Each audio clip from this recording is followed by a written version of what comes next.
Well, the Chiefs lose again. They are now 6-7. They've lost 7 games this year by an average of 5 points. So all games that they've lost have been close. But their last week loss versus the Houston Texans was their biggest loss of the season. They lost by 10 points. And no matter how hard the offense tried, they could not move the ball consistently. And even though the Chiefs tackles, who were banged up heading into the game, did a good job keeping Houston's pass rushers at bay, granted, Reid dialed up a lot of heavy protection schemes, the offense still could not get it done, which led to a huge outcry on Chiefs Twitter and Chiefs social media saying that the Chiefs wide receivers are no good. And the elephant in the room is that the wide receivers have played poorly in 2025 and that Kansas City can't develop wide receivers in-house. They can't develop wide receivers who have a good route tree, who can get open. Instead, the coaching staff has to scheme the Kansas City Chiefs wide receivers open.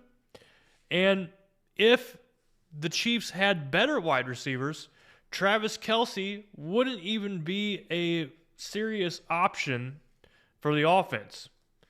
He wouldn't put up good numbers with a better wide receiver group. So Chiefs Twitter was pretty much flaming the wide receivers for Kansas City after that loss versus Houston.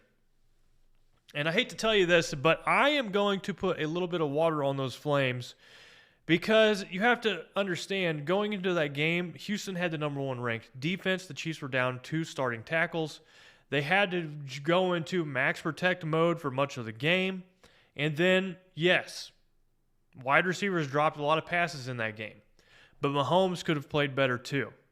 There are a lot of things that went wrong in that Houston game, and I think it's unfair to the wide receivers to lump all of the problems onto their shoulders. Now, that being said, do I believe that the Chiefs' wide receiver play has been poor in 2025? And even though I'm a big supporter of Rashee Rice, I believe there are some serious issues that's going on with this wide receiver group in Kansas City. And it starts with the fact that Mahomes currently has no security blanket. Ask yourself this question. Whenever things are down, things are rough for Kansas City, they have a must-have 3rd and medium, 4th and medium. Who does Mahomes have that he can rely on time and time again? The answer to that question is no one. There's been no receiver on this Chiefs offensive unit who has stepped up to fill that security blanket role for Mahomes. It used to be Kelce, but defenses are taking him away, and he's 36, 37 years old. How much can you realistically expect from an aging tight end? Instead, it needs to be someone like Xavier Worthy or Rashee Rice stepping up, but in the biggest moments, neither of those 2 players has been seen. They haven't been around. Or when they were targeted, they drop the pass, or they get smoked by a Houston defender and drop the ball. Understandably so, because they got absolutely crushed. So Mahomes right now is playing football at the most difficult position in all of the NFL, maybe even all of sports, with no security blanket. He has no running game. He has no go-to reliable wide receiver.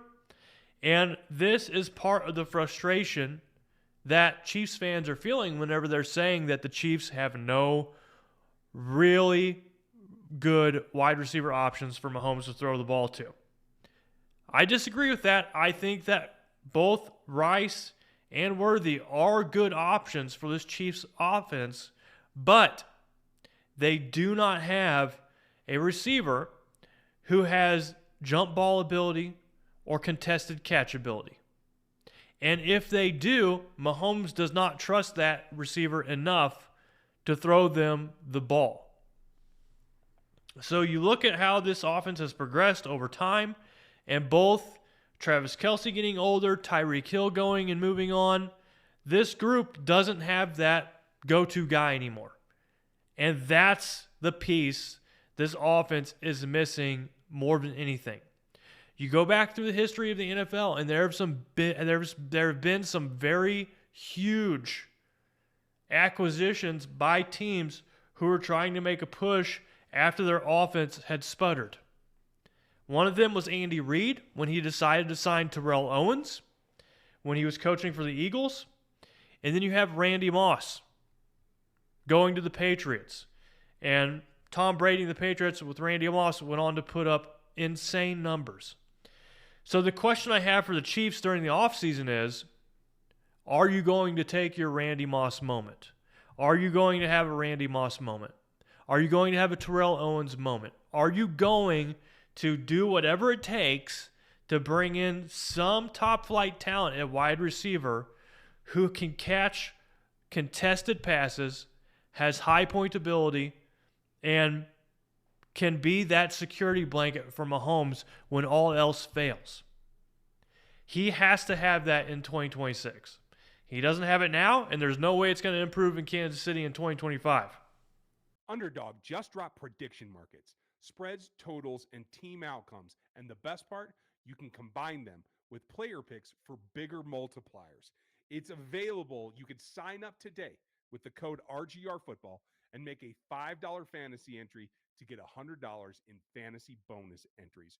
Prediction markets are live now in 25 states, including Texas, California, and Florida. And Underdog is available in over 40 states with player picks and draft games. Prediction markets, player picks, all on Underdog. On 3rd and long, they've committed an insane amount of penalties. Their coaching staff has made stupid coaching decisions. Between poor play calling, consistent play calling, boring play calling, whatever you want to call it, the play calling has not been good on offense. You have bad game management as well. So Andy Reid is directly responsible for what I believe to be 2 losses for the Chiefs this year just based on his game management. The first was versus Philadelphia. The second was versus Houston. There was no reason Andy Reid should have gone for it on 4th and short from his own 30-yard line in a defensive football game.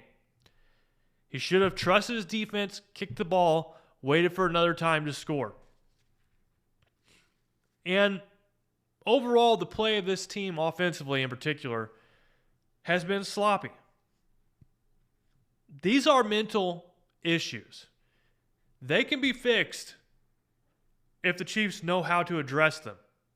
The problem I'm seeing now is I don't know if this coaching staff currently knows how to address these problems.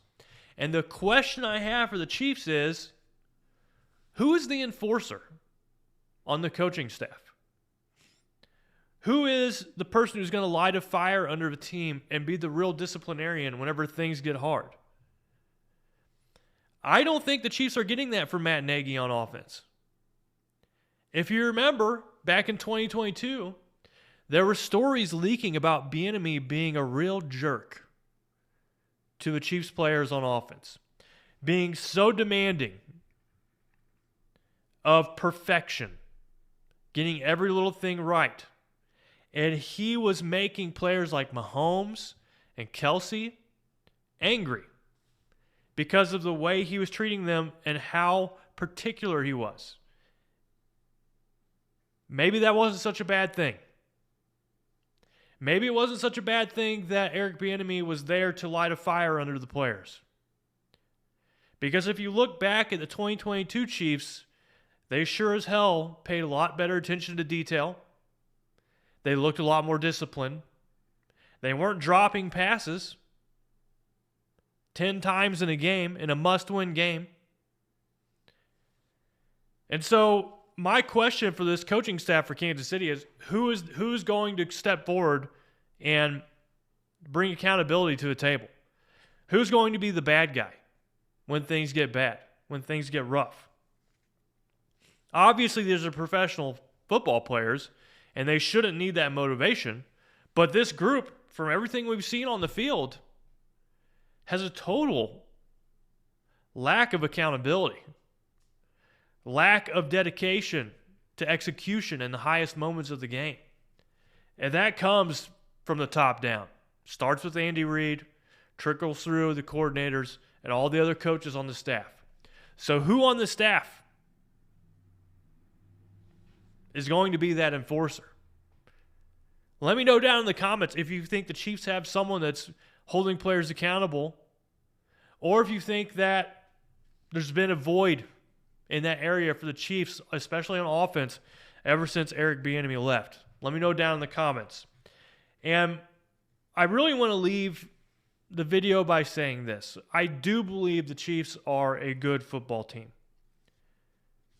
They're top 10 in offense. They're top 10 in defense. That's a good football team. But there's an old saying that sometimes it's better to be lucky than good. And the Chiefs so far in 2025 have been good but unlucky. And that, to me, sums things up for this group better than any other way I can say it. This group is good, but they're unlucky. And luck can change on a dime.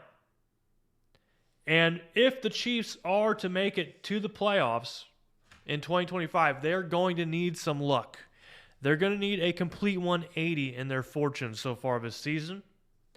And the path to the playoffs for Kansas City is still alive. It's unlikely. It's still alive. And their path is beating out the Chargers and the Colts. That's their path. So they need the Chargers to implode, the Colts to continue to implode, and then they need to win the rest of their games. I said last week the Chiefs have one loss out of their last 5 games to make the playoffs. Well, they had their one loss last week, so now they have to win out. If they lose next week, we'll be reminiscing on all the great times we had watching this unbelievable stretch of Chiefs football, and then looking forward to the draft. But we got one more week in us. Let's see how the Chiefs do against the Chargers. But this is Gary signing out. Y'all take care. Thanks for watching this video from the team at RGR Football. Click these videos to see more and subscribe to RGR Football.